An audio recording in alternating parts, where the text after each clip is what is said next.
एक महापुरुष थे। वो अपने हर मिलने वाले से कहते कि मनुष्यों को अपने घर में रहते हुए दैवीय गुण अपनाने चाहिए। वो हर किसी से प्यार करने, वो किसी का दिल न तोड़ने की प्रेरणा देते थे। एक बार वो अपने कुछ शिष्यों के साथ एक श्रद्धालु के घर गए।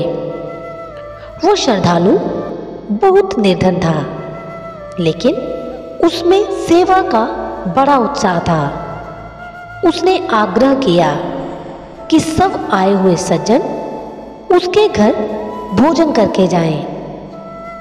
उस महापुरुष ने उस श्रद्धालु की बात खुशी खुशी मान ली, पर उनके साथ आए अन्य सज्जन कुछ विशेष खुश नहीं थे, क्योंकि मेजबान गरीब था।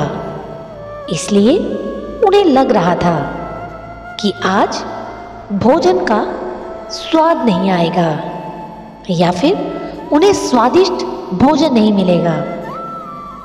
वो निर्धन श्रद्धालु बड़ा खुश हुआ।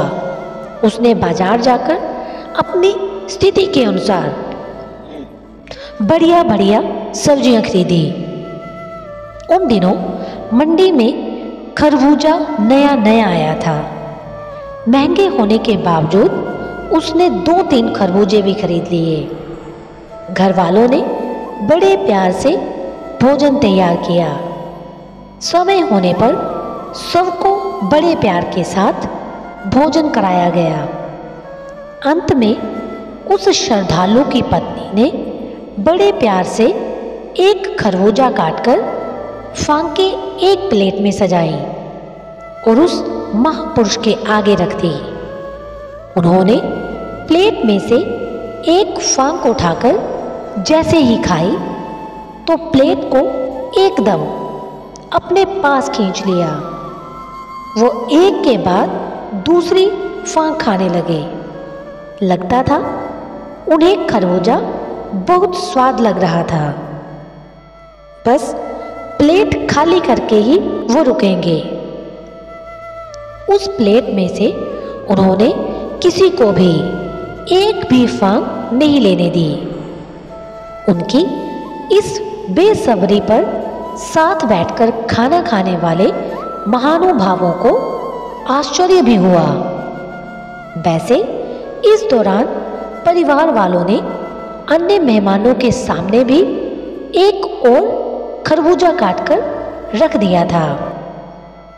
खाना समाप्त करके सब चलने के लिए तैयार हुए। वो निर्धन व्यक्ति किसी काम से अपनी रसोई में गया और फिर अगले ही क्षण घबराया हुआ लौट आया।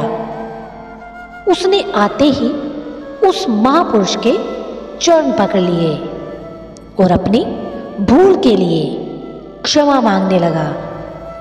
वास्तव में जब वो रसोई में गया था, वहां सबसे पहले काटे गए खरबूजे की एक फांक पड़ी हुई थी। प्लेट में सजाते समय शायद वहीं पर रह गई थी। महात्मा ने सबसे पहले वाले खरबूजे में से एक फांक भी किसी अन्य व्यक्ति को नहीं खाने दी थी। इसलिए सभी को विश्वास सा हो गया था कि अवश्य ही वह खरबूजा बहुत स्वादिष्ट होगा। जिज्ञासावश उस श्रद्धालु मेजबान ने वो फांक उठाकर मुंह में डाल ली थी और फिर वो घबराया हुआ अंदर भागा था, क्योंकि खरबूजा जहर की तरह कड़वा था। कड़वे खरबूजे के लिए जब उसने बार बार क्षमा मांगी तो उस महापुरुष ने कहा, वो खरबूजा तो बहुत मीठा था, इसलिए तो मैं पूरे का पूरा खा गया। उस व्यक्ति की आंखों में श्रद्धा के आंसू बह निकले। महापुरुष ने उसे गले से लगा लिया और कहा, स्वाद वस्तु में नहीं, खिलाने वाले की भावना में होता है। दूसरे लोगों को भी अब उस महापुरुष की बेसब्री का भेद पता चल गया था।